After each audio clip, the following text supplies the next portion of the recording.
ಆತ್ಮೀಯ ಸ್ಪರ್ಧಾರ್ಥಿಗಳೇ, ನಾನು ನಿಮ್ಮ ನೆಚ್ಚಿನ ಡಾಕ್ಟರ್ VRS ವೆಂಕಟರಮಣ ಸ್ವಾಮಿ ಸ್ಪರ್ಧಾತ್ಮಕ ಪರೀಕ್ಷೆಗಳಲ್ಲಿ ವಿಜ್ಞಾನದ ಹಿರಿಯ ಮಾರ್ಗದರ್ಶಕನಾಗಿ ಮತ್ತು ಲೇಖಕನಾಗಿ ಕೆಲಸವನ್ನು ನಿರ್ವಹಿಸುತ್ತಿದ್ದೇನೆ. ಅಕ್ಯುರೇಟ್ ಕೋಚಿಂಗ್ ಸೆಂಟರ್ ಎಂಬಂಥ ಒಂದು ಆ್ಯಪನ್ನು ಡೆವಲಪ್ ಮಾಡಿದ್ದೀವಿ. ಪ್ಲೇಸ್ಟೋರ್ಗೆ ಹೋಗಿ ಡೌನ್ಲೋಡನ್ನು ಮಾಡಿದ್ರೆ ಮುಂದಿನ ದಿನಗಳಲ್ಲಿ ಎಲ್ಲ ಕೋರ್ಸ್ಗಳು ನಿಮಗೆ ಸಿಗುತ್ತೆ. ಅದರಿಂದ ಅದನ್ನ ಅವೈಲಬಿಲಿಟಿಯನ್ನು ನೋಡ್ಕೊಳ್ಳಿ. ನಿಮಗೆ ಏನಾದ್ರು ಆ್ಯಪನ್ನು ಡೌನ್ಲೋಡ್ ಮಾಡೋಕ್ಕಾಗಿಲ್ಲ ಅಂತಂದರೆ ನನ್ನ ನಂಬರ್ಗೆ ಕಾಂಟ್ಯಾಕ್ಟ್ ಮಾಡಿದ್ರೆ, ಅಂದರೆ ವಾಟ್ಸಪ್ಪಲ್ಲಿ ಬಂದು ನೀವು ಅನ್ನೋದನ್ನು ಕಳಿಸಿದ್ರೆ ಅಥವಾ ನೀಡಿದೆ ಅಂತಂದರೆ ನಾನು ಲಿಂಕನ್ನು ಕಳಿಸ್ಕೊಳ್ತೀನಿ. ಲಿಂಕಿಂದ ಬೇಗ ಆಕ್ಸೆಸ್ ಆಗೋದಕ್ಕೆ ಹೆಲ್ಪ್ ಆಗುತ್ತೆ. ಇವತ್ತಿನ ತರಗತಿನಲ್ಲಿ ತುಂಬ ಜನ ಕೇಳ್ತಾ ಇದ್ರಿ, PSI ರೀಸೆಂಟ್ ಪೇಪರ್ನ ರಿವ್ಯೂ ಮಾಡಿ ಸರ್, ಅನಾಲಿಸಿಸ್ ಮಾಡಿ ಅಂತ ಹೇಳ್ತಾ ಇದ್ರಿ. ಅದಕ್ಕೋಸ್ಕರ 2024 ಎಕ್ಸಾಮ್ ಆದಂಥ 2ನೇ ಪೇಪರನ್ನು ತೆಗೆದುಕೊಂಡಿದ್ದೀನಿ. ಇವತ್ತು ಈ ಪೇಪರ್ನ PSI ಪೇಪರ್ನ ಅನಾಲಿಸಿಸ್ ಮಾಡೋಣ. ಕಾರಣ ಮುಂದೆ ಬರುವಂಥದ್ದು ಎಕ್ಸಾಮ್ PC ಮತ್ತು PSI ಬೇಗ ಬರುವಂಥ ಸಾಧ್ಯತೆ ಇದೆ. ಅದು ನಿಮಗೂ ಕೂಡ ಹೆಲ್ಪ್ ಆಗ್ಬೋದು ಅಂತ ಅಂದ್ಕೊಳ್ತೀನಿ. ಓಕೆ, ಅಕ್ಯುರೇಟ್ ಕೋಚಿಂಗ್ ಸೆಂಟರ್ ಈ ಆ್ಯಪ್ ಕೂಡ ನೀವು ಬಳಸ್ಕೋಬೋದು ಅಂತ ಹೇಳ್ತಾ ಮುಂದಿನ ಇದಕ್ಕೆ ಹೋಗೋಣ, ಸ್ಲೈಡ್ಗೆ ಹೋಗೋಣ. ನೋಡಿ, ಈ ಕೆಳಗೆ ನೀಡಲಾಗಿರುವ ಪಟ್ಟಿಯನ್ನು ಇನ್ನು B ಪಟ್ಟಿಯೊಂದಿಗೆ ಹೊಂದಿಸಿ ಸರಿಯಾದ ಆಯ್ಕೆಯನ್ನು ಬರೆಯಿರಿ. A ಪಟ್ಟಿಯನ್ನು B ಪಟ್ಟಿ 1ಗೆ ಅಥವಾ ಪಟ್ಟಿ 1ಅನ್ನು ಪಟ್ಟಿ 2ಕ್ಕೆ ಹೋಲಿಕೆ ಮಾಡಿ ಬರೆಯಿರಿ ಅಂತ ಕೇಳಿದ್ದಾರೆ. ಮೊದಲನೇದು ಸಿಟ್ರಿಕ್ ಆಮ್ಲ. ಸಿಟ್ರಿಕ್ ಆಮ್ಲ ಇವು ಏನರಲ್ಲಿ ಇರುತ್ತೆ ಅನ್ನೋದು ಒಂದು ಆರ್ಡರ್ನಲ್ಲಿ ಬರಬೇಕು. ಯಾವಾಗಲೂ ಅಕ್ಸೆ ಬೀಜದಲ್ಲಿ ಇರಲ್ಲ, ಪಾಲಕ್ ಸೊಪ್ಪಿನಲ್ಲಿ ಇರಲ್ಲ, ಕಿತ್ತಳೆ ಹಣ್ಣು, ಇದು ಕರೆಕ್ಟ್ ಆನ್ಸರ್. ಈ ಸಿಟ್ರಿಕ್ ಆ್ಯಸಿಡ್ ಅನ್ನೋದು ವಿಟಮಿನ್ C ಅನ್ನು ಹೊಂದಿರುತ್ತೆ. ಇದನ್ನ ಆಕ್ಸಾರ್ಬಿಕ್ ಆ್ಯಸಿಡ್ ಅಂತಲೂ ಕರೀತಾರೆ. ನಿಂಬೆ, ಕಿತ್ತಳೆ ಮತ್ತು ಗೂಸ್ಬೆರಿ, ನೆಲ್ಲಿಕಾಯಿ ಅಂತ ಹೇಳ್ತಿರಲ್ಲ, ಇದರೊಳಗೆ ಇದರ ಅಂಶ ಇರುತ್ತೆ. ಇದನ್ನ ಕ್ಲೀನಿಂಗ್ ಏಜೆಂಟ್ ಆಗೂ ಕೂಡ ಬಳಸ್ತೀವಿ. ಕ್ಲೀನಿಂಗ್ ಏಜೆಂಟ್ ಅಂದರೆ ನಿಮ್ಗೆ ಗೊತ್ತಿದೆ, ನಾನ್ ವೆಜ್ ಏನಾದ್ರು ಊಟ ಬಡಿಸಿದ್ರೆ ಒಂದು ನಿಂಬೆ ಹಣ್ಣನ್ನು ಇಟ್ಟಿರ್ತಾರೆ. ಕಾರಣ ಅದು ಆಯಿಲಿ ನೇಚರು, ಫ್ಯಾಟು ಇದೆಲ್ಲ ಇರೋದ್ರಿಂದ ಕ್ಲೀನ್ ಮಾಡೋದಕ್ಕೆ ಕೂಡ ಹೆಲ್ಪ್ ಮಾಡುತ್ತೆ. ಇದು ಒಂದನೇದಕ್ಕೆ ಆನ್ಸರು ಗೊತ್ತಾಯ್ತು ನಮಗೆ. ಅಂದರೆ ಒಂದನೇದಕ್ಕೆ ಕಿತ್ತಳೆ ಹಣ್ಣು ಅನ್ನೋದು ಕರೆಕ್ಟ್ ಆನ್ಸರು. ಲ್ಯಾಕ್ಟಿಕ್ ಆಮ್ಲ ಯಂತ್ರದಿಲ್ಲ ಅಂತ ಹೇಳ್ತಾರೆ. ಆದಷ್ಟು ಏನಿಂದನೇ ಬನ್ನಿ, ಒಂದ್ಸಲ ಬಂದರೆ ಗೊತ್ತಾಗುತ್ತೆ ನಿಮಗೆ. ಅಕ್ಸೆ ಬೀಜದಲ್ಲಿಲ್ಲ, ಪಾಲಕ್ ಸೊಪ್ಪಲ್ಲಿರಲ್ಲ, ಈಗ ಆಲ್ರೆಡಿ ಆನ್ಸರ್ ಆಗಿದೆ. ಮೊಸರು ಅನ್ನೋದು ಕರೆಕ್ಟ್ ಆನ್ಸರು. ಮೊಸರಿನಲ್ಲಿ ಹಾಲಿನ ಕಳಪೆಗೆ ಕಾರಣವಾದ ಆಮ್ಲ ಯಾವುದು ಅಂತ ಕೇಳ್ತಾನೆ, ಲ್ಯಾಕ್ಟಿಕ್ ಆಮ್ಲ. ಮೊಸರಿನ ಹುಳಿಗೆ ಕಾರಣವಾದ ಆಮ್ಲ ಯಾವುದು ಅಂತ ಕೇಳ್ತಾನೆ, ಲ್ಯಾಕ್ಟಿಕ್ ಆಮ್ಲ. ಹಾಲ್ ಮೇಲೆ ಒಂದಷ್ಟು ಕ್ವಶನ್ಸ್ಗಳಿರ್ತವೆ. ಹಾಲಿನಲ್ಲಿರುವ ಕಿಣ್ವ ಯಾವುದು ಅಂತ ಕೇಳ್ತಾನೆ, ಲ್ಯಾಕ್ಟೇಸ್. ಹಾಲಿನಲ್ಲಿರುವ ಸಕ್ಕರೆ ಯಾವುದು ಅಂತ ಕೇಳ್ತಾನೆ, ಲ್ಯಾಕ್ಟೋಸ್. ಟೋಸ್ ಅಂದರೆ ಸುಗರು, ಟೇಸ್ ಅಂದರೆ ಕಿಣ್ವ, ಎಂಜೈಮ್ ಅಂತ ಹೇಳ್ತೀವಿ ಇಂಗ್ಲೀಷಲ್ಲಿ. ಹಾಲಿನಲ್ಲಿರುವ ಉಪಯುಕ್ತ ಬ್ಯಾಕ್ಟೀರಿಯಾ ಯಾವುದು ಅಂತ ಕೇಳ್ತಾನೆ, ಲ್ಯಾಕ್ಟೋಬ್ಯಾಸಿಲಸ್ ಅನ್ನುವಂಥ ಬ್ಯಾಕ್ಟೀರಿಯಾ ಇರುತ್ತೆ. ಹಾಲು ಮೊಸರಾಗುವ ಕ್ರಿಯೆ ಯಾವುದು ಅಂತ ಕೇಳ್ತಾನೆ, ಪರ್ಮುಟೇಷನ್ ಅಂತ ಹೇಳ್ತೀವಿ. ಹುದುಗುವಿಕೆ ಅನ್ನೋದು ಕರೆಕ್ಟ್ ಆನ್ಸರು, ಹುದುಗುವಿಕೆ. ಹೀಗೆ ಬೇಕಾದಷ್ಟು ಕ್ವಶನ್ಸ್ಗಳು ಅದರಲ್ಲಿ ರೈಸ್ ಆಗ್ತವೆ. ಇಲ್ಲಿ ಗೊತ್ತಿರಲಿ, ಲ್ಯಾಕ್ಟಿಕ್ ಆಮ್ಲ ಎಲ್ಲೂ ಇರುತ್ತೆ ಅಂತ ಕೇಳಿದ್ರೆ ಮೊಸರಿನಲ್ಲಿ ಇರುತ್ತೆ. ಆಕ್ಸಾಲಿಕ್ ಆಮ್ಲ ಅಕ್ಸೆ ಬೀಜದಲ್ಲಿರಲ್ಲ, ಪಾಲಕ್ ಸೊಪ್ಪು. ಟೊಮೆಟೊ ಮತ್ತು ನಾಟಿ ಟೊಮೆಟೊ ಮತ್ತು ಪಾಲಕ್ ಸೊಪ್ಪಿನಲ್ಲಿ ಇರುತ್ತೆ. ನಿಮ್ಗೆ ಗೊತ್ತಿರಬೇಕು, ಕಿಡ್ನಿ ಸ್ಟೋನ್ ಫಾರ್ಮೇಷನ್ ಆದವರು ನಾಟಿ ಟೊಮೆಟೊ ಹಣ್ಣನ್ನು ತಿನ್ನಬಾರ್ದು ಮತ್ತು ಪಾಲಕ್ ಸೊಪ್ಪನ್ನು ತಿನ್ನಬೇಡಿ ಅಂತ ಹೇಳ್ತಾರೆ. ಕಾರಣ ಅದರಲ್ಲಿ ಆಕ್ಸಾಲಿಕ್ ಆ್ಯಸಿಡ್ ಇರುತ್ತೆ. ಕ್ಯಾಲ್ಸಿಯಂ ಆಕ್ಸಲೇಟ್ ಫಾರ್ಮೇಷನ್ ಆದರೆ ಕಿಡ್ನಿ ಸ್ಟೋನ್ ಅಂತ ಕರಿತೀವಿ. ಆ ಕಿಡ್ನಿ ಸ್ಟೋನ್ನ ರ್ಯಾಪಿಡಾಗಿ ಮಾಡಿಬಿಡುತ್ತೆ, ಬೇಗ ಕಿಡ್ನಿ ಸ್ಟೋನ್ ಫಾರ್ಮೇಷನ್ ಆಗಿಬಿಡುತ್ತೆ. ಅದಕ್ಕೋಸ್ಕರ ತಿನ್ನಬಾರ್ದು ಅಂತ ಹೇಳೋದು. ಇದಿರೋದೆಲ್ಲಿ ಇದ್ದರೆ ಪಾಲಕ್ ಸೊಪ್ಪಿನಲ್ಲಿ, ಇದು ಕರೆಕ್ಟು. ಓಕೆ, ಒಮೆಗಾ 3 ಫ್ಯಾಟಿ ಆಮ್ಲ ಅಂತ ಇದೆ. ಒಮೆಗಾ 3 ಫ್ಯಾಟಿ ಆಮ್ಲ ಈಗ ಆಲ್ರೆಡಿ 3 ಕರೆಕ್ಟ್ ಮಾಡಿರೋದ್ರಿಂದ ಇದು ಈಸಿ ಆಗಿಬಿಡುತ್ತೆ. ಇದು 4ನೇದು. Okay, fatty acid. ಒಮೆಗಾ 3 ಅನ್ನೋದು ಬ್ರೈನ್ಗೆ ಹೆಲ್ಪ್ ಮಾಡುವಂಥದ್ದು. ಇದು ಪ್ರೋಟೀನ್ ಯುಕ್ತವಾಗಿದ್ದು ಅಕ್ಸೆ ಬೀಜ. ಓಕೆ, ಫ್ಲ್ಯಾಕ್ಸ್ ಅಂತ ಕರಿತೀವಿ ಇಂಗ್ಲೀಷಲ್ಲಿ. ಓಕೆ, ಪ್ರೋಟೀನ್ ಯುಕ್ತವಾಗಿರುತ್ತೆ. ಬ್ರೈನ್ ಡೆವಲಪ್ಮೆಂಟ್ಗೆ ಆ್ಯಕ್ಟ್ ಮಾಡುತ್ತೆ, ಬ್ರೈನನ್ನು ಆಕ್ಟಿವೇಟ್ ಮಾಡುತ್ತೆ. ನಿಮ್ಗೆ ಗೊತ್ತಿರಬೇಕು, ಲೇಡೀಸ್ ಫಿಂಗರ್ ತಿಂದರೆ ಬ್ರೈನ್ ಡೆವಲಪ್ಮೆಂಟ್ ಚೆನ್ನಾಗಾಗುತ್ತೆ ಅಂತ ಹೇಳ್ತಾರೆ. ಕಾರಣ ಅದರಲ್ಲಿ ಒಮೆಗಾ 3 ಇರುತ್ತೆ, ಅದಕ್ಕೋಸ್ಕರ. ಓಕೆ, ಇರಲಿ. ಈಗ ಕರೆಕ್ಟ್ ಆನ್ಸರ್ ನಿಮ್ಗೆ ಗೊತ್ತಿದೆ. ಒಂದೇದು ಸಿಟ್ರಿಕ್ ಆಮ್ಲ ಅಂತ ಇದೆ. ಸಿಟ್ರಿಕ್ ಆಮ್ಲ, ಕಿತ್ತಳೆ ಹಣ್ಣು. Options C correct. ಅಂದರೆ ಇಲ್ಲಿರುವಂಥ B ಆಪ್ಷನ್ಸು ಕರೆಕ್ಟ್ ಇದರೊಳಗೆ. ಓಕೆ, ಒಂದಕ್ಕೆ C ಕಿತ್ತಳೆ ಹಣ್ಣು, ಲ್ಯಾಕ್ಟಿಕ್ ಆಮ್ಲಕ್ಕೆ ಮೊಸರು, D. ನೆಕ್ಸ್ಟ್ ಆಕ್ಸಾಲಿಕ್ ಆಮ್ಲಕ್ಕೆ ಪಾಲಕ್ ಸೊಪ್ಪು, B. ಮತ್ತು ಒಮೆಗಾ ಫ್ಯಾಟಿ ಆಮ್ಲಕ್ಕೆ ಬಂದುಬಿಟ್ಟು ಅಗಸೆ ಬೀಜ ಎ. ಇದು ಕರೆಕ್ಟ್ ಆನ್ಸರು. ಇದೇ ರೀತಿಯಲ್ಲಿ ಮಾಡ್ತಾ ಹೋಗಬೇಕು. ಒಂದು 3 ನಿಮಗೆ ಕರೆಕ್ಟಾಗಿ ಗೊತ್ತಾಗ್ಬಿಟ್ರೆ ಇನ್ನೊಂದನ್ನು ಗೆಸ್ ಮಾಡೋದಕ್ಕೆ ಕೂಡ ಅವಕಾಶ ಇರುತ್ತೆ. ಅದಕ್ಕೋಸ್ಕರ ಕಾಂಪಿಟೇಟಿವ್ ಎಕ್ಸಾಮಲ್ಲಿ ಮ್ಯಾಥ್ಲಿ ಫಾಲೋಯಿಂಗ್ ಹೆಂಗೆ ಅಂದರೆ ಹೊಡೆದ್ರೆ ಲಕ್ಕು, ಹೊಡೆದಿರೋ ಲಕ್ವ. ಒಂದು ಮಿಸ್ ಆದರೂ ಕೂಡ ಎಲ್ಲ ಅಂದರೆ ಮಾರ್ಕ್ಸ್ ಪೂರ್ತಿ ಹೊಟ್ಟೋಗ್ಬಿಡುತ್ತೆ. ನೀವು ಬರೆದಿರೋಂಥ 2 ಕರೆಕ್ಟಾಗಿದ್ದು ಇನ್ನು ಒಂದು ತಪ್ಪಾಯಿತು ಅಂತಂದ್ರೂ ಮಾರ್ಕ್ಸ್ ಹೊಟ್ಟೋಗ್ಬಿಡುತ್ತೆ. ಅದಕ್ಕೋಸ್ಕರ ಕೇರ್ಫುಲ್ಲಾಗಿ ಅನಾಲಿಸಿಸ್ ಮಾಡಿ ಬರೀಬೇಕಿದ್ನ. ನೆಕ್ಸ್ಟ್ ಹೋಗೋಣ. ನೆಕ್ಸ್ಟ್ ಹೇಳಿದೆ, ವಿಕ್ರಮ್ ಸಾರಾಭಾಯ್ ಅಂತರಿಕ್ಷ ಕೇಂದ್ರದಿಂದ ಅಭಿವೃದ್ಧಿಪಡಿಸಲಾದ ಕಡಿಮೆ ವೆಚ್ಚದ ಒಂದು ಕಡೆಯಿಂದ ಮತ್ತೊಂದು ಕಡೆಗೆ ಕೊಂಡೊಯ್ಯಬಹುದಾದ ತುರ್ತು ಚಿಕಿತ್ಸಾ ವೆಂಟಿಲೇಟರ್ ಯಾವುದು ಅಂತ. ಈ ವೆಂಟಿಲೇಟರ್ನ ನಾವು ಕೋವಿಡ್-19 ಟೈಮ್ನಲ್ಲಿ ಮಾಡಿದ್ವಿ. ICU ಕ್ರಿಯೇಟ್ ಮಾಡೋದಕ್ಕೆ ಹೆಲ್ಪ್ ಆಯಿತು. ಮೊದಲನೇದು ಪ್ರಾಣ ವೆಂಟಿಲೇಟರ್ ಅಂತ ಇದೆ, ಇದೇ ಕರೆಕ್ಟ್ ಆನ್ಸರ್. ಪ್ರಾಣ ವೆಂಟಿಲೇಟರ್. ಪ್ರಾಣ ವೆಂಟಿಲೇಟರ್ ಅನ್ನುವಂಥದ್ದು ಲೈಟ್ ವೆಂಟಿಲೇಟರು. ಪ್ರಾಣ ಅನ್ನುವಂಥ ಪದವನ್ನು ಸಂಸ್ಕೃತದಿಂದ ತೆಗೆದುಕೊಂಡಿದ್ವಿ ಈ ಪದವನ್ನು. ಪ್ರಾಣ ಅಂತಂದರೆ ಜೀವಿ, ಪ್ರಾಣವಾಯು ಅಂತ ಅರ್ಥ ಇದು. ಓಕೆ, ಇದು ಕರೆಕ್ಟ್ ಆನ್ಸರು. ಇದನ್ನು ಬೈಪ್ಯಾಪ್ ಅನ್ನೋದನ್ನು ಏರ್ ಪ್ರೆಷರಲ್ಲಿ ಬಳಸ್ತಾರೆ, ಅದರಿಂದ ಇದು ಆನ್ಸರ್ ಅಲ್ಲ. ಓಕೆ, PI2 ಇನ್ಸ್ಟೆಂಟ್ ಆಫ್ ಆಕ್ಸಿಜನನ್ನು ನೋಡೋದಕ್ಕೆ ಬಳಸ್ತೀವಿ. ಗ್ಲೋಬಲ್ ಮೆಡಿಕೇಶನ್ಸಲ್ಲಿ ಇದನ್ನು ಬಳಸ್ತಾರೆ, ಮೆಡ್ ಅನ್ನೋದನ್ನ. ಇವು 3 ಕರೆಕ್ಟ್ ಆನ್ಸರ್ ಅಲ್ಲ. ಕರೆಕ್ಟ್ ಆನ್ಸರ್ ಪ್ರಾಣ ವೆಂಟಿಲೇಟರ್. ಲೈಟ್ ವೆಂಟಿಲೇಟರ್, ಒಂದು ಕಡೆಯಿಂದ ಮತ್ತೊಂದು ಕಡೆಗೆ ಈಸಿಯಾಗಿ ತೆಗೆದುಕೊಂಡು ಹೋಗಬೇಕಂತ ವೆಂಟಿಲೇಟರ್ ಇದು. ಒಂದು ಕಾರ್ನರ್ ಆಫ್ ದಿ ಹೌಸಲ್ಲಿ ನಾವು ICU ಕ್ರಿಯೇಟ್ ಮಾಡ್ಬೋದಿತ್ತು. ICU intention care unit. Okay, ಇದನ್ನು ಕೋವಿಡ್-19 ಪೇಷಂಟ್ಸ್ಗೆ ನಾವು ಬಳಸಿದ್ವಿ. ಕೋವಿಡ್-19, ಅಂತಂದರೆ ಕೊರೋನಾ, VI ಅಂದರೆ ವೈರಸ್ಸು, ಡಿಸೀಸಿಂದ ಬಂದಿರುತ್ತೆ. 2019ನಲ್ಲಿ ಇದನ್ನು ಪತ್ತೆ ಹಚ್ಚೋದ್ರಿಂದ 19 ಅಂತ ಹೆಸರನ್ನು ಕೊಟ್ಟಿದ್ದಾರೆ. ಇದಕ್ಕೋಸ್ಕರ ನಾವು ಇದನ್ನು ಬಳಸಿದ್ವಿ, ಪ್ರಾಣ ವೆಂಟಿಲೇಟರ್ನ ಬಳಸಿದ್ವಿ. ನೆಕ್ಸ್ಟ್ ಹೋಗೋಣ. ಈ ಕೆಳಗಿನಲ್ಲಿ ಯಾವ ಖನಿಜದ ಆಕ್ಸೈಡ್ ಮಂಡನೆಗಳಿಗೆ ನೇರಳೆ ಬಣ್ಣವನ್ನು ನೀಡುತ್ತದೆ? ಓಕೆ, ನೇರಳೆ ಬಣ್ಣವನ್ನು ಯಾವುದು ಕೊಡುತ್ತೆ? ಯಾವ ಮೆಟಲ್ ಆಕ್ಸೈಡ್ಸ್ ಕೊಡುತ್ತೆ? ನೋಡಿ, ಈಗ ನೀವು ಚಿತ್ರಾನ್ನ ಅಂತ ಹೇಳ್ತೀರಿ. ಚಿತ್ರಾನ್ನ ಅಂತ ಹೇಗೆ ಹೇಳಿದ್ರಿ? ಯೆಲ್ಲೋ ಕಲರಿಂದ ಚಿತ್ರಾನ್ನ ಅಂತ ಹೇಳಿದ್ರಿ. ಯಾಕೆ ಯೆಲ್ಲೋ ಕಲರ್ ಬಂತು? ಟರ್ಮರಿಕ್ ಪೌಡರ್, ಅಷ್ಟದ ಪುಡಿಯನ್ನು ಹಾಕಿರೋದ್ರಿಂದ ಯೆಲ್ಲೋ ಕಲರ್ ಬಂತು. ಕೆಲವು ಮೆಟಲ್ ಆಕ್ಸೈಡನ್ನು ಆ್ಯಡ್ ಮಾಡಿಬಿಟ್ರೆ ಅದರದೇ ಆದಂಥ ಕಲರನ್ನು ಕೊಡ್ತವೆ. ಅವನು ನೇರಳೆ ಬಣ್ಣ ಬರೋದಕ್ಕೆ ಯಾವ ಮೆಟಲ್ ಆಕ್ಸೈಡನ್ನು ಬಳಸಬೇಕು ಅಂತ ಕೇಳಿದ್ದಾರೆ. ಮ್ಯಾಂಗ್ನೀಸ್ ಡೈಆಕ್ಸೈಡ್, ಇದು ಕರೆಕ್ಟ್ ಆನ್ಸರ್. ನೇರಳೆ ಬಣ್ಣ ಬರೋದಕ್ಕೆ ಮ್ಯಾಂಗ್ನೀಸ್ ಡೈಆಕ್ಸೈಡನ್ನು ಬಳಸ್ತಾರೆ. ಸೋಡಿಯಂ ಆಕ್ಸೈಡನ್ನು ಬಿಳಿ ಬಣ್ಣ ಬರೋದಕ್ಕೆ ಬಳಸ್ತೀವಿ, ವೈಟ್ ಕಲರ್ ಬರೋದಕ್ಕೆ ಬಳಸ್ತೀವಿ. ಓಕೆ, ತಾಮ್ರದ ಆಕ್ಸೈಡ್ ಕೆಂಪು ಬಣ್ಣ, ಕ್ಯುಪ್ರಸ್ ಆಕ್ಸೈಡ್ ಅಂತ ಕರೀತಾರೆ, ಕೆಂಪು ಬಣ್ಣ ಬರೋದಕ್ಕೆ ಬಳಸ್ತಾರೆ.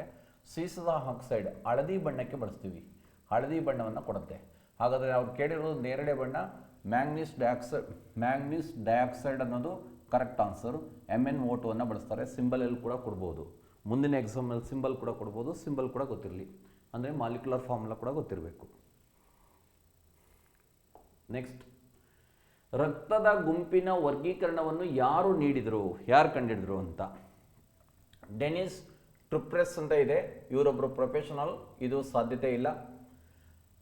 ಕಾರ್ಲ್ ಲ್ಯಾಂಡ್ ಸ್ಟೆನರ್ ಪೂರ್ತಿ ಹೆಸರು, ಲ್ಯಾಂಡ್ ಸ್ಟೆನರ್ ಅಂತ ಕೊಟ್ಟಿದ್ದಾರೆ, ಇದು ಕರೆಕ್ಟ್ ಆನ್ಸರ್. ಓಕೆ, ಈ ರಕ್ತದ ವರ್ಗೀಕರಣವನ್ನು 4 ಗುಂಪುಗಳಾಗಿ ಮಾಡಿದ್ರು. ಆಂಟಿಜನ್ನ ಆಧಾರದ ಮೇಲೆ ಇವರು ವರ್ಗೀಕರಿಸಿದ್ರು. ರಕ್ತವನ್ನು 4 ಗುಂಪುಗಳಾಗಿ ವಿಂಗಡಿಸಿದ್ರು. AB O ಅನ್ನುವಂಥ 4 ಪ್ರಮುಖ ಗುಂಪುಗಳಾಗಿ ವಿಂಗಡಿಸಿದ್ರು.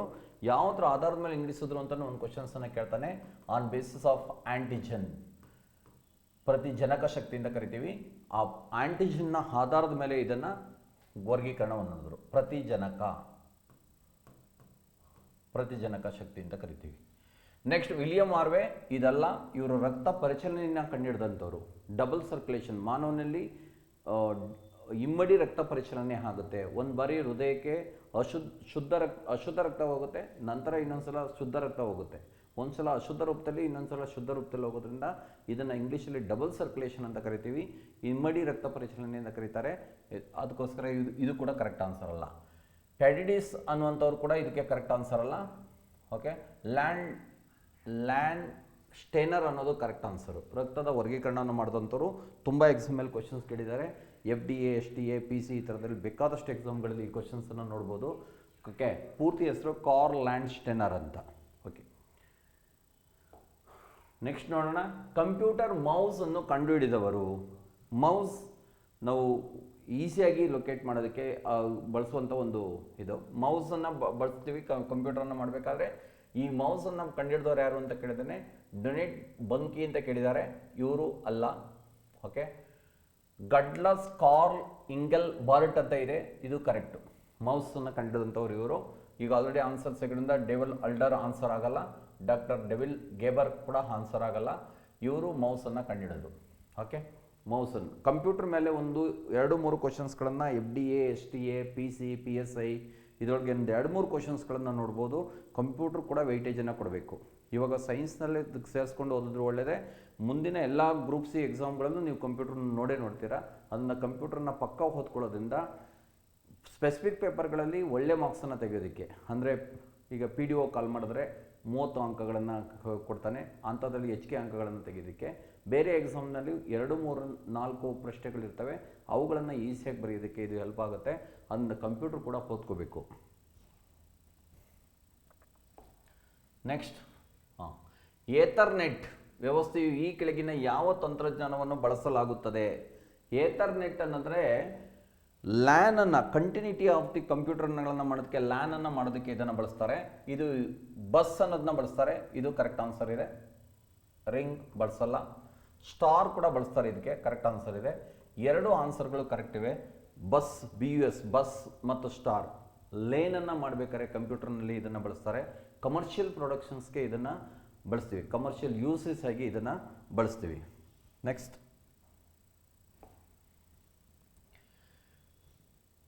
ಫೈಬರ್ನ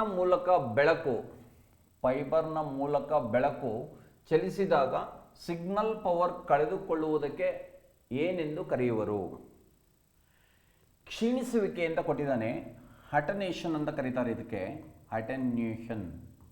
ಅಟೆನ್ಯೂಷನ್ ಅಂತ ಕರಿತೀವಿ. ಇದು ಕರೆಕ್ಟ್ ಪದ ಇಂಗ್ಲೀಷ್ನಲ್ಲಿ. ಆದರೆ ಕ್ಷೀಣಿಸುವಿಕೆ ಅಂತ ಕನ್ನಡದಲ್ಲಿ ಇರೋದು ಕನ್ನಡ ಪದ ಅಂತ ಹೇಳಿ ಕರೆಕ್ಟ್ ಪದ ಅಂತ ಕೊಟ್ಟಿದ್ದಾನೆ ಅವನು. ಕ್ಷೀಣಿಸುವಿಕೆ ಕರೆಕ್ಟ್ ಇದು. ನೆಕ್ಸ್ಟ್, ಸ್ಪ್ರೆಡ್ ಪ್ರಸರಣ ಆಗೋದು, ಅರಿಯೋದು ಕೂಡ ಅಲ್ಲ, ಇದು ಕರೆಕ್ಟ್ ಆನ್ಸರ್ ಅಲ್ಲ. ನೆಕ್ಸ್ಟ್, ಚದುರುವಿಕೆ, ಸ್ಕ್ಯಾಟ್ರಿಂಗ್ ಕೂಡ ಅಲ್ಲ. ಅಡಚಣೆ, ಆಬ್ಸ್ಟಕಲ್ಸ್ ಕೂಡ ಅಲ್ಲ. ಕ್ಷೀಣಿಸುವಿಕೆ ಅಂತ ಕರೆಕ್ಟ್ ಆನ್ಸರು. ಅಟೆನ್ಯೂಷನ್ ಅಂತ ಕರೀತಾರೆ ಇಂಗ್ಲೀಷಲ್ಲಿ. ಓಕೆ, ಗೊತ್ತಿರಲಿ. ಫೈಬರ್ ಮೂಲಕ ಬೆಳಕು ಚಲಿಸ್ತಾ ಇದ್ದರೆ ಪವರನ್ನು ಇದಕ್ಕಿದ್ದಂಗೆ ಕಳ್ಕೊಂಡ್ಬಿಡುತ್ತೆ. ಆ ಕಳ್ಕೊಳ್ಳುವಂಥ ಒಂದು ಪ್ರೋಸೆಸ್ಗೆ ಅಟೆನ್ಯೂಷನ್ ಅಂತ ಇಂಗ್ಲೀಷಲ್ಲಿ ಕರಿತೀವಿ. ಗುಡ್ ವರ್ಡ್ ಇದು. ಆ್ಯಕ್ಚುಲಿ ಕ್ಷೀಣಿಸುವಿಕೆ ಅಂತ ಕನ್ನಡದಲ್ಲಿ ಅದಕ್ಕೆ ಆಲ್ಟರ್ನೇಟಿವ್ ಆಗಿ ಕೊಟ್ಟಿದ್ದಾರೆ. ಓಕೆ, ನೆಕ್ಸ್ಟ್, ಮಾನವನ ಹೃದಯದ ಪೇಸ್ ಮೇಕರ್. ಇಲ್ಲಿ ಪೇಸ್ ಮೇಕರ್ ಅನ್ನೋ ಪದದ ಮೇಲೆ ಒಂದಷ್ಟು ಕ್ವಶನ್ಸ್ ಇದೆ. ಪೇಸ್ ಮೇಕರ್ ಯಾವ ಭಾಗಕ್ಕೆ ಕೊಡುವ ಟ್ರೀಟ್ಮೆಂಟ್ ಅಂತ UPSCನಲ್ಲೇ ಒಂದು ಕ್ವಶನ್ಸ್ ಕೇಳಿದ್ದ. ಆನ್ಸರ್ಗೆ ಮೇಲೆ ಹೋಗೋಣ. ಪೇಸ್ ಮೇಕರ್ ಹಾರ್ಟ್, ಹೃದಯಕ್ಕೆ ನೀಡುವ ಚಿಕಿತ್ಸೆ ಇದು. ಹಾರ್ಟ್, ಹೃದಯಕ್ಕೆ ನೀಡುವಂಥ ಚಿಕಿತ್ಸೆ. ನಿಮಗೆ ಪೇಸ್ ಮೇಕರ್ ಯಾವಕ್ಕೆ ಕೊಡುವ ಚಿಕಿತ್ಸೆ ಅಂತ ಕೇಳ್ಬಿಟ್ಟು ಮೊದಲನೇ ಆಪ್ಷನ್ಸೇ UPSCಗೆ ಪೇಸ್ ಅಂತ ಕೊಟ್ಟಿದ್ದ. ಅಲ್ಲೂ ಪೇಸ್ ಮೇಕರ್ ಇದೆ, ಇಲ್ಲೂ ಪೇಸ್ ಅಂತ ಬರೆದ್ರೆ ಹೋಗ್ಬಿಡುತ್ತೆ. ತುಂಬ ಕೇರ್ಫುಲ್ಲಾಗಿ ನೋಡಿಕೊಂಡು ಆನ್ಸರನ್ನು ಮಾಡಬೇಕಾಗುತ್ತೆ. ಓಕೆ, ಪೇಸ್ ಮೇಕರ್ನ ಏನಂತ ಕರೀತಾರೆ ಅಂತ ಒಂದು ಕ್ವಶನ್ಸ್ ಇದೆ. ಹಾರ್ಟ್ ಆಫ್ ದಿ ಹಾರ್ಟ್ ಅಂತ ಕರೀತಾರೆ. ಇದು ಹೃದಯದೊಳಗಿನ ಹೃದಯ ಅಂತ ಹೇಳ್ತೀವಿ. ಹಾರ್ಟ್ ಆಫ್ ದಿ ಹಾರ್ಟ್ ಅಂತ ಕರೀತಾರೆ ಇದನ್ನ. ಹೃದಯದೊಳಗಿನ ಹೃದಯ ಅಂದರೆ ಹೃದಯ ನಿಂತೋಗ್ತಾ ಇರೋದನ್ನ ಇದನ್ನ ಸ್ಟಿಮ್ಯುಲೇಟ್ ಮಾಡಿ ಮತ್ತೆ ಹೊರಕಾಗೋ ಥರ ಮಾಡುತ್ತೆ. ಅದರಿಂದ ಇದನ್ನು ಹೃದಯದೊಳಗಿನ ಹೃದಯ ಅಂತ ಕರೀತಾರೆ. ಪ್ಲುಟೋನಿಯಂ 238 ಅನ್ನುವಂಥ ಸಮಸ್ಥಾನಿಯನ್ನು ಇದರಲ್ಲಿ ಬಳಸ್ತಾರೆ. 238 ಅನ್ನುವಂಥ ಸಮಸ್ಥಾನಿಯನ್ನು ಬಳಸ್ತಾರೆ. ಇವನೇನು ಕೇಳಿದಾನೆ, ಮಾನವನ ಹೃದಯದ ಪೇಸ್ ಮೇಕರ್ ಯಾವ ಭಾಗಕ್ಕೆ ಮಾಡ್ತಾನೆ ಅಂತ ಕೇಳಿದಾನೆ. ವಿಟ್ರಿಯೋ ವೆಂಟ್ರಿಕ್ಯುಲರ್ ನೋಡ್ ಇದಲ್ಲ. ಮೆಟ್ರೋ ವೆಂಟ್ರಿಕ್ಯುಲರ್ ನೋಡ್ ಇದು ಕೂಡ ಅಲ್ಲ. ಸೈನೋ ವೆಂಟ್ರಿಕ್ಯುಲರ್ ನೋಡ್ ಅಂತ ಇದೆ, ಕರೆಕ್ಟು. ರೈಟ್ ಸೈಡ್ನ ಹಾರಿಕಲ್ನ ಸೈನೋ ಹಾರಿಕ್ಯುಲರ್ ನೋಡ್ ಅಂತ ಇರುತ್ತೆ. ಆ ಭಾಗಕ್ಕೆ ಈ ಭಾಗದಲ್ಲಿ ಹೊರಗಡೆಯಿಂದನೇ ಇದು ಅಡ್ಜಸ್ಟ್ ಮಾಡ್ತಾರೆ. ಸೆಂಟ್ರೋಸೋಮ್ ನೋಡ್ ಅಂತ ಇದೆ, ಇದು ತಪ್ಪು ಆನ್ಸರು. ಓಕೆ, ಇಷ್ಟು ಗೊತ್ತಿರಲಿ. ಪೇಸ್ ಮೇಕರ್ ಅಂತಂದಾಗ ಸೈನೋ ಆರ್ಟಿಕ್ಯುಲರ್ ನೋಡ್ಗೆ ಇದನ್ನು ಮಾಡ್ತಾರೆ ಅಂತ ಗೊತ್ತಿರಬೇಕು. ಇದನ್ನು ಈ ಟ್ರೀಟ್ಮೆಂಟ್ನ ಹಾರ್ಟ್ಗೆ ಕೊಡ್ತೀವಿ, ಅಂದರೆ ಹೃದಯಕ್ಕೆ ಕೊಡುವಂಥ ಒಂದು ಚಿಕಿತ್ಸೆ ಅಂತ ಗೊತ್ತಿರಬೇಕು. ಇದನ್ನು ಏನಂತ ಕರೀತಾರೆ ಅಂತ ಕೇಳ್ತಾರೆ, ಹಾರ್ಟ್ ಆಫ್ ದಿ ಹಾರ್ಟ್ ಅಂತ ಕರೀತಾರೆ, ಹೃದಯದೊಳಗಿನ ಹೃದಯ ಅಂತ ಕರೀತಾರೆ. ಇದನ್ನು ಪ್ಲುಟೋನಿಯಂ 238 ಅನ್ನುವಂಥ ಐಸೋಟೋಪ್ಸನ್ನು ಬಳಸಿ ಇದನ್ನು ಸರಿಪಡಿಸ್ತಾರೆ. ಐಸೋಟೋಪ್ಸ್ ಸಮಸ್ಥಾನಿಯನ್ನು ಬಳಸಿ, ಕನ್ನಡದಲ್ಲಿ ಸಮಸ್ಥಾನಿ ಅಂತ ಕರಿತೀವಿ, ಈ ಸಮಸ್ಥಾನಿಯನ್ನು ಬಳಸಿ ಇದನ್ನು ಸರಿಪಡಿಸ್ತಾರೆ. ನೆಕ್ಸ್ಟ್, ಸುಯಿಸೈಡ್ ಬ್ಯಾಗ್ ಎಂದು ಕರೆಯಲ್ಪಡುವ ಪ್ರಾಣಿ ಕೋಶದ ಈ ಭಾಗ ಯಾವುದನ್ನು ಸುಯಿಸೈಡ್ ಬ್ಯಾಗ್ ಅಂತ ಕರೀತಾರೆ ಅಂತ. ಎ ಆಪ್ಷನ್ಸ್ ಕೊಟ್ಟಿದ್ದಾನೆ, ಲೈಸೋಸೋಮ್ ಅಂತ, ಇದು ಕರೆಕ್ಟು. ಇದನ್ನು ಆತ್ಮಹತ್ಯೆ ಸಂಚಿ ಅಂತ ಕರೀತಾರೆ, ಸುಯಿಸೈಡ್ ಬ್ಯಾಗ್ ಅಂತ ಕರೀತಾರೆ. ಓಕೆ, ಡುಡ್ವೇನವರು ಇದನ್ನು ಕಂಡಿಡಿದಂಥವ್ರು. ಇದು ಹೆಂಗೆ ಅಂತಂದರೆ ಸತ್ತೋಗಿರೋ ಜೀವಕೋಶವನ್ನು ಡೈಜೆಸ್ಟ್ ಮಾಡಿ ಅದರಲ್ಲಿರುವಂಥ ಉಪಯುಕ್ತ ವಸ್ತುವನ್ನು ನಮ್ಮ ಬಾಡಿಗೆ ಮತ್ತೆ ರಿಟೈನ್ ಮಾಡುತ್ತೆ. ಆದ್ದರಿಂದ ಇಂಗ್ಲೀಷಲ್ಲಿ ಇದಕ್ಕೆ ಸುಯಿಸೈಡ್ ಬ್ಯಾಗ್ಸ್ ಅಂತ ಕರೀತಾರೆ. ಕನ್ನಡದೊಳಗೆ ಇದಕ್ಕೆ ಆತ್ಮಹತ್ಯಾ ಸಂಚಿ ಅಂತ ಕರಿತೀವಿ. ಆತ್ಮಹತ್ಯಾ ಸಂಚಿ ಅಂತ ಹೇಳ್ತಾರೆ. ಸಂಚಿ ಅಂದರೆ ಚೀಲ, ಬ್ಯಾಗ್, ಆತ್ಮಹತ್ಯಾ ಸಂಚಿ ಅಂತ ಕರಿತೀವಿ. ಓಕೆ, ಲೈಸೋಸೋಮ್ ಓನ್ಲಿ ಪ್ರೆಸೆನ್ಸ್ ಇನ್ ಅನಿಮಲ್ ಸೆಲ್, ಪ್ರಾಣಿ ಜೀವಕೋಶದಲ್ಲಿ ಮಾತ್ರನೇ ಇರುತ್ತೆ. ನಮ್ಮ ದೇಹದಲ್ಲಿ ಸತ್ತೋದಂಥ ಜೀವಕೋಶಗಳು ಹೊರಭಾಗಕ್ಕೆ ಹೋಗೋದ್ರಿಂದ ನಾವು ಸಣ್ಣದಾಗಿರೋದಕ್ಕೆ ಪ್ರಾಣಿಗಳು ಹೆಲ್ಪ್ ಮಾಡುತ್ತಿದ್ದು. ಓಕೆ, ಇದನ್ನು ಏನಂತ ಕರೀತಾರೆ ಅಂದರೆ ತ್ಯಾಜ್ಯ ವಿಲೇವಾರಿ ಘಟಕ ಅಂತಲೂ ಕರೀತಾರೆ. ಓಕೆ, ಡಿಸ್ಪೋಸ್ ಮಾಡೋದಕ್ಕೆ ಇರುವಂಥ ಡಿಸ್ಪೋಸ್ ಸೆಂಟರ್ ಅಂತಲೂ ಹೇಳ್ತೀವಿ ನಾವು. ಓಕೆ, ತ್ಯಾಜ್ಯ ವಿಲೇವಾರಿ ಘಟಕ ಅಂತ ಕರಿತೀವಿ. ಪ್ಲ್ಯಾಂಟ್ಸಲ್ಲಿ ಇರಲ್ಲ. ಕಾರಣ ಅಂತಂದರೆ ಪ್ಲ್ಯಾಂಟ್ಸಲ್ಲೂ ಯಾಕೆ ಜೈಗಾಂಟಿಕಾಗಿ ಬೆಳ್ಕೊಬಿಡ್ತವೆ ಸಸ್ಯಗಳು ಅಂತಂದರೆ ಲೈವ್ ಸೆಲ್ಸ್ ಜೊತೆಗೆ ಡೆಡ್ ಸೆಲ್ಸ್ಗಳು ಸೇರ್ಕೊಬಿಡ್ತವೆ, ಅದರಿಂದ ಲೈವ್ ಆಗಿ ಬೆಳ್ಕೊಬಿಡ್ತವೆ. ಇದರೊಳಗೆ ಲೈಸೋಸೋಮ್ಸು ಪ್ಲ್ಯಾಂಟ್ ಸೆಲ್ಸಲ್ಲಿ ಇರಲ್ಲ, ಗೊತ್ತಿರಲಿ. ಡಿಸ್ಪೋಸ್ ಸೆಂಟರ್ ಅಂತ ಹೇಳ್ತೀವಿ. ರೈಬೋಸೋಮ್ಸ್ ಅಂತ ಇದೆ, ಇದು ಕರೆಕ್ಟ್ ಆನ್ಸರ್ ಅಲ್ಲ ಇಲ್ಲಿಗೆ. ಆದರೆ ರೈಬೋಸೋಮ್ಸ್ ಮೇಲೆ ಕ್ವಶನ್ಸ್ ಕೇಳ್ತಾನೆ. ಅತ್ಯಂತ ಚಿಕ್ಕ ಕಣದಂಗ ಯಾವುದು ಅಂದರೆ ರೈಬೋಸೋಮ್ಸ್. ಇದು ಏನು ಕೆಲಸ ಮಾಡುತ್ತೆ ಅಂದರೆ ಪ್ರೋಟೀನನ್ನು ಉತ್ಪತ್ತಿ ಮಾಡುತ್ತೆ. ಆದ್ದರಿಂದ ಇದನ್ನು ಏನಂತ ಕರೀತಾರೆ ಅಂದರೆ protein factory in the cell ಅಂತ ಕರೀತಾರೆ. ಪ್ರೋಟೀನ್ ಫ್ಯಾಕ್ಟ್ರಿ, ಜೀವಕೋಶದ ಪ್ರೋಟೀನ್ ಕಾರ್ಖಾನೆ ಅಂತ ಕರೀತಾರೆ. Protein factory in the cell ಅಂತ ಕರೀತಾರೆ. ಪ್ರೋಟೀನ್ ಕಾರ್ಖಾನೆ ಅಂತ ಕರೀತಾರೆ, ಗೊತ್ತಿರಬೇಕದು. ತುಂಬ ಟೈಮ್ ಕೇಳಿದ್ದಾನೆ. ಓಕೆ, ಆಮೇಲೆ ಎರಡು ರೀತಿಯಲ್ಲಿ ಇರ್ತವೆ. ಒಂದು ಸ್ಮೂತ್ ರೈಬೋಸೋಮ್ಸ್, ಇನ್ನೊಂದು ರಫ್ ರೈಬೋಸೋಮ್ಸ್ ಅಂತ ಇರ್ತವೆ. ಸ್ಮೂತ್ ರೈಬೋಸೋಮ್ಸ್ ನೈಸ್ ಆಗಿರ್ತವೆ, ಅದನ್ನ 70S ಇಂದ ಇಂಡಿಕೇಟ್ ಮಾಡ್ತಾರೆ. ರಫ್ ರೈಬೋಸೋಮ್ಸ್ ಒಂದು ಸ್ವಲ್ಪ ಒರಟಾಗಿರ್ತವೆ, ರಫ್ ಆಗಿರ್ತವೆ, ಅದನ್ನ 80S ಇಂದ ಇಂಡಿಕೇಟ್ ಮಾಡ್ತಾರೆ. ಎಸ್ ಅಂದರೆ ಏನು ಅಂತಲೂ UPSC ನಲ್ಲಿ ಕ್ವಶನ್ ಕೇಳಿದ್ದಾನೆ, ಸ್ವಿಡ್ಜ್ ಬರ್ಗ್ ಅಂತ. ಓಕೆ, ಎಸ್ ಅನ್ನೋದು ಸೈಜ್ ಅಂತ ಕೊಟ್ಬಿಡ್ತಾನೆ, ಮೊದಲನೇ ಆಪ್ಷನ್ಸ್ ಟಿಕ್ ಮಾಡಿಬಿಡ್ತೀರಾ. ಸ್ವಿಡ್ಜ್ ಬರ್ಗ್ ಅನ್ನೋದು ಕರೆಕ್ಟ್ ಆನ್ಸರ್. ಮೈಟೋಕಾಂಡ್ರಿಯಾ ನಿಮ್ಗೆ ಈಗ ಆಲ್ರೆಡಿ ಗೊತ್ತಿದೆ, ಇದು ಅಲ್ಲ ಇಲ್ಲಿಗೆ ಆನ್ಸರು. ಇದನ್ನು ಪವರ್ ಆಫ್ ದಿ ಸೆಲ್ ಅಂತ ಕರಿತೀವಿ. ಜೀವಕೋಶದ ಶಕ್ತಿ ಉತ್ಪಾದನಾ ಕೇಂದ್ರ ಅಂತ ಕರೀತಾರೆ. ಪವರ್ ಆಫ್ ದಿ ಸೆಲ್ ಅಂತ ಕರೀತಾರೆ. ಇದನ್ನ ಶಕ್ತಿ ಉತ್ಪಾದನಾ ಕೇಂದ್ರ ಅಂತ ಹೇಳ್ತೀವಿ. ಉತ್ಪಾದನಾ ಕೇಂದ್ರ ಅಂತ, ಶಕ್ತಿ ಉತ್ಪಾದನಾ ಕೇಂದ್ರ ಅಂತ ಕರಿತೀವಿ. ಇದನ್ನು ಬ್ಯಾಟ್ರಿ ಆಫ್ ದಿ ಸೆಲ್ ಅಂತಲೂ ಕರೀತಾರೆ. ಬ್ಯಾಟ್ರಿಯನ್ನು ನಾವು ಹೆಂಗೆ ಎನರ್ಜಿಗೆ ಬಳಸ್ಕೊಳ್ತೀವೋ ಅದಕ್ಕೋಸ್ಕರ ಇದನ್ನ ಬ್ಯಾಟ್ರಿ ಆಫ್ ದಿ ಸೆಲ್ ಅಂತ ಕರೀತಾರೆ. ಇಲ್ಲಿ ಯಾವ ರೂಪದಲ್ಲಿ ಬಿಡುಗಡೆ ಆಗುತ್ತೆ ಅಂದರೆ ATP ರೂಪದಲ್ಲಿ ಶಕ್ತಿ ಬಿಡುಗಡೆ ಆಗುತ್ತೆ. ಅಡಿನೋಸಿನ್ ಟ್ರೈಫಾಸ್ಫೇಟ್ ರೂಪದಲ್ಲಿ ಶಕ್ತಿ ಬಿಡುಗಡೆ ಆಗುತ್ತೆ. ಓಕೆ, ಸೆಂಟ್ರೋಸೋಮ್ ಅಂತ ಕೊಟ್ಟಿದ್ದಾರೆ. ಇದು ನ್ಯೂಕ್ಲಿಯಸ್ನ ಹತ್ತಿರದಲ್ಲಿರುತ್ತೆ, ಸೆಲ್ ಡಿವಿಷನ್ ಆಗೋದಕ್ಕೆ ಹೆಲ್ಪ್ ಮಾಡುತ್ತೆ. ಇಲ್ಲಿಗೆ ಕರೆಕ್ಟ್ ಆನ್ಸರ್ ಅಲ್ಲ ಇದು. ಓಕೆ, ಸುಯಿಸೈಡ್ ಬ್ಯಾಗ್ಸ್, ಆತ್ಮಹತ್ಯಾ ಸಂಚಿ ಅಂತ ಯಾವುದನ್ನು ಕರೀತಾರೆ ಅನ್ನೋದು PC ಇಂದ ಹಿಡಿದು UPSC ವರೆಗೆ ಎಲ್ಲ ಎಕ್ಸಾಮಲ್ಲೂ ಕೇಳಿದ್ದಾನೆ ಇದ್ದ. ಕನ್ನಡದಲ್ಲಿ ಆತ್ಮಹತ್ಯಾ ಸಂಚಿ ಅಂತ ಕೊಡ್ತಾನೆ, ಇಲ್ಲದ್ರೆ ಸುಯಿಸೈಡ್ ಬ್ಯಾಗ್ಸ್ ಅನ್ನೋದನ್ನ ಇದೇ ಥರ ಕನ್ನಡದಲ್ಲಿ ಕೂಡ ಬರೆದು ಬಿಡ್ತಾನೆ. ಇಂಗ್ಲೀಷ್ ಪದನೂ ಒಂದು ಸ್ವಲ್ಪ ಬಳಸಬೇಕಾಗುತ್ತೆ, ಇಲ್ಲ ಅಂತಂದರೆ ಮಾರ್ಕ್ಸ್ ಕಳ್ಕೊಬಿಡ್ತೀವಿ. ನಿಮ್ಗೆ ಗೊತ್ತಾಗಲಿಲ್ಲ ಅಂತಂದರೆ ಇಂಗ್ಲೀಷ್ ವರ್ಷನ್ಸ್ ಇರೋದನ್ನ ಓದೋದನ್ನು ಪ್ರಾಕ್ಟೀಸ್ ಮಾಡಬೇಕು ಎಕ್ಸಾಮಲ್ಲಿ. ಈ ಥರ ಮಾಡೋದ್ರಿಂದ ನಿಮ್ಗೆ ಗೊತ್ತಿಲ್ಲದೇ 2-3 ಮಾರ್ಕ್ಸ್ ಇನ್ಕ್ರೀಸ್ ಆಗಿರುತ್ತೆ. ಓಕೆ, ನೆಕ್ಸ್ಟ್ ಹೋಗೋಣ. ಪ್ರಥಮವಾಗಿ ಮಂಗಳ ವಾಹನವನ್ನು ಅಧ್ಯಯನ ಮಾಡಲು ಬಾಹ್ಯಾಕಾಶಕ್ಕೆ ಕಳಿಸಿದ ನೌಕೆ ಅಂತ ಇದೆ. ಓಕೆ, ಮಂಗಳ ಗ್ರಹಕ್ಕೆ ಯಾವ ನೌಕೆಯನ್ನು ಕಳಿಸಿದ್ವಿ ಅಂತ. ಓಕೆ, ಇಲ್ಲಿ ವೆರೆನಾ 1 ಅಂತ ಇದೆ, ಇದು ನಾವು ಕಳಿಸ್ತಂಥದ್ದಲ್ಲ, ಇದಲ್ಲ. ಮ್ಯಾರಿಸ್, ಇದು ಕರೆಕ್ಟ್ ಆನ್ಸರ್ ಅಲ್ಲ. ಮ್ಯಾರಿನಸ್ ಪೋಲ್ ಅಂತ ಇದೆ, ಇದು ಕರೆಕ್ಟ್ ಅಲ್ಲ. ನಿಮ್ಗೆ ಗೊತ್ತಿದೆ ಮಮ್ ಅಂತ ಹೇಳ್ತೀವಿ ಇದನ್ನ. ಓಕೆ, ಮಾರ್ಸ್ ಆರ್ಬಿಟ್ ಮಿಷನ್ ಅಂತ. ಮಾರ್ಸ್ ಆರ್ಬಿಟ್ ಮಿಷನ್ ಅನ್ನೋದು ಕರೆಕ್ಟ್ ಆನ್ಸರು. ಇದನ್ನು 2013ರಲ್ಲಿ ನಾವು ತಯಾರು ಮಾಡಿದ್ವಿ ಇಸ್ರೋಯಿಂದ. 2014ಕ್ಕೆ ಇದು ಕಕ್ಷೆಯನ್ನು ಇದನ್ನು ಮಂಗಳ ಗ್ರಹವನ್ನು ಸೇರಿತು. ಓಕೆ, ಮಾರ್ಸ್, ಮಮ್ ಅಂತ ಶಾರ್ಟ್ ಫಾರ್ಮ್ನಲ್ಲಿ ಹೇಳ್ತೀವಿ. ಇದು ಆದಷ್ಟು ಭಾರತದ ನೌಕೆಗಳನ್ನು ಕೇಳ್ತಾರೆ, ಗೊತ್ತಿರಲಿ. ಓಕೆ, ಇದು ನಾವು ಕಳಿಸಿದಂತಹ ಇದೆಲ್ಲ ವೊಯೇಜರ್. ಓಕೆ, ಇಲ್ಲಿ correct answer Mars orbiter mission ಅನ್ನೋದು ಕರೆಕ್ಟ್ ಆನ್ಸರು. ಓಕೆ, ಮಮ್ ಅಂತ ಶಾರ್ಟ್ ಫಾರ್ಮ್ನಲ್ಲಿ ಹೇಳ್ತೀವಿ ಇದನ್ನು.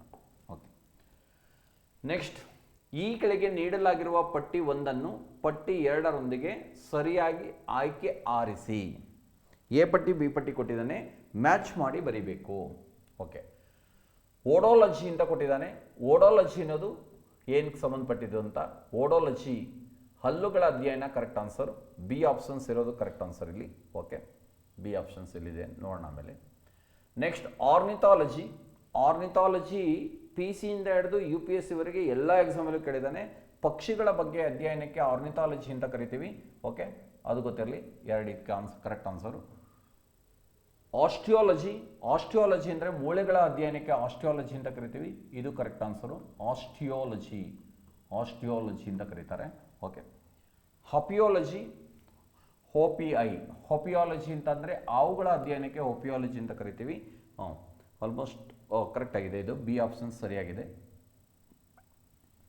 ಒಂದಕ್ಕೆ ಡಿ ಸಾರಿ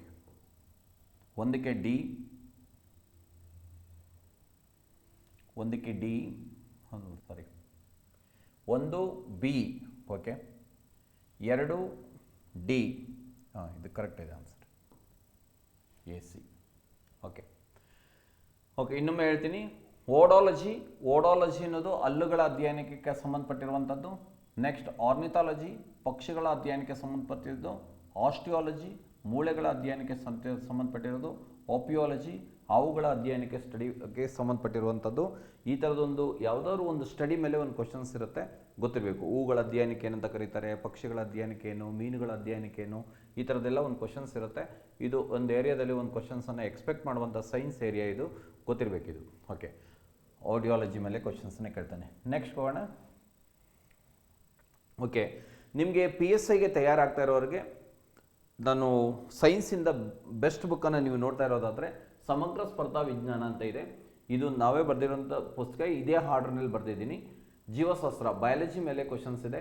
ಪರಿಸರ ಶಾಸ್ತ್ರ. ಯಾಕೆ ಇದನ್ನು ಮೊದಲಿಗೆ ಇಟ್ಟಿದ್ದೀನಿ ಅಂತಂದರೆ ಎಲ್ಲ ಸ್ಟ್ರೀಮ್ನವ್ರಿಗೂ ಅರ್ಥ ಆಗುತ್ತೆ, ಆ ಸಬ್ಜೆಕ್ಟ್ ಬಗ್ಗೆ ಇಂಟ್ರೆಸ್ಟ್ ಕ್ರಿಯೇಟ್ ಆಗುತ್ತೆ. ಆರ್ಟ್ಸ್ವ್ರಿಗಾಗುತ್ತೆ, ಕಾಮರ್ಸ್ವ್ರಿಗಾಗುತ್ತೆ, ಸೈನ್ಸ್ವ್ರಿಗಾಗಲೇಬೇಕು.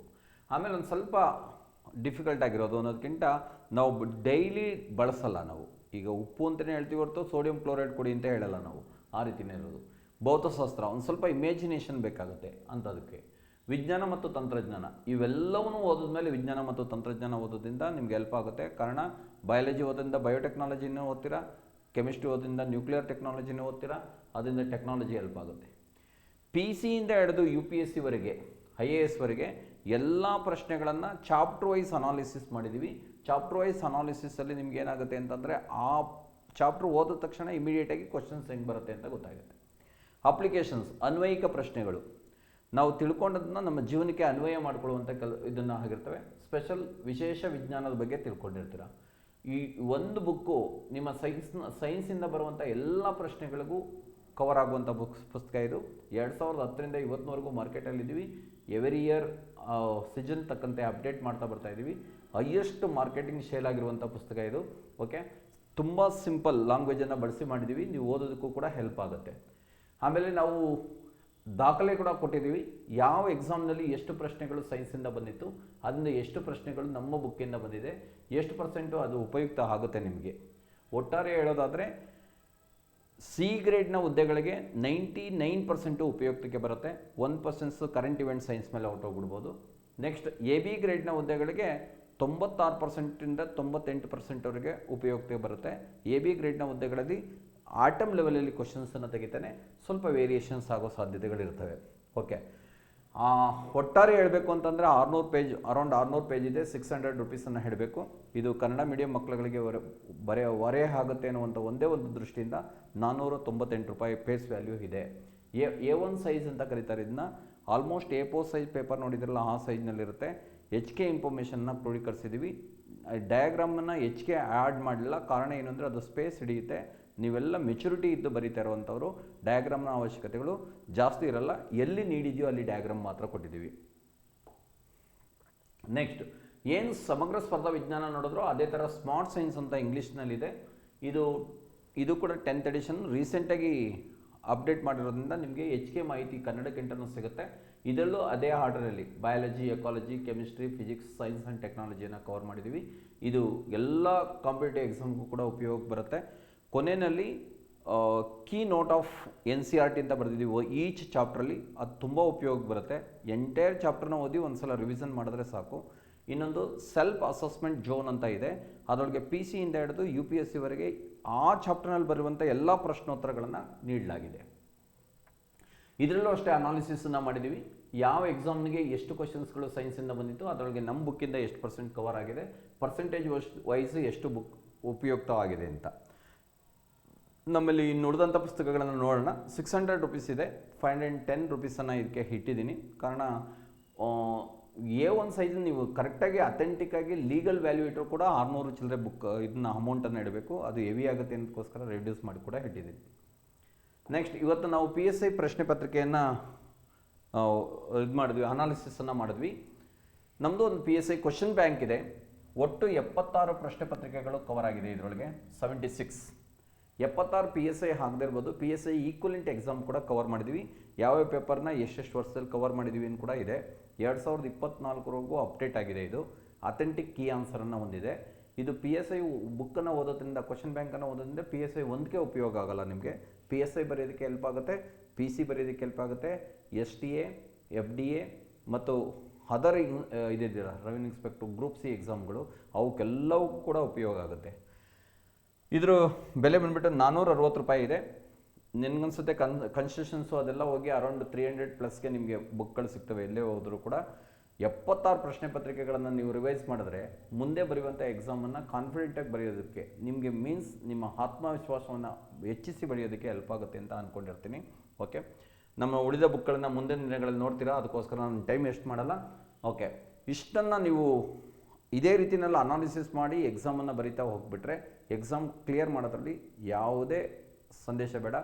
ಈ PC ಮತ್ತು PSI ತುಂಬ ಸಿಂಪ್ಲೆಸ್ಟ್ ಎಕ್ಸಾಮ್, ಅದರಲ್ಲಿ ತಲೆನೇ ಕೆಡಿಸ್ಕೊಳ್ಳೋದು ಬೇಕಾಗಿಲ್ಲ.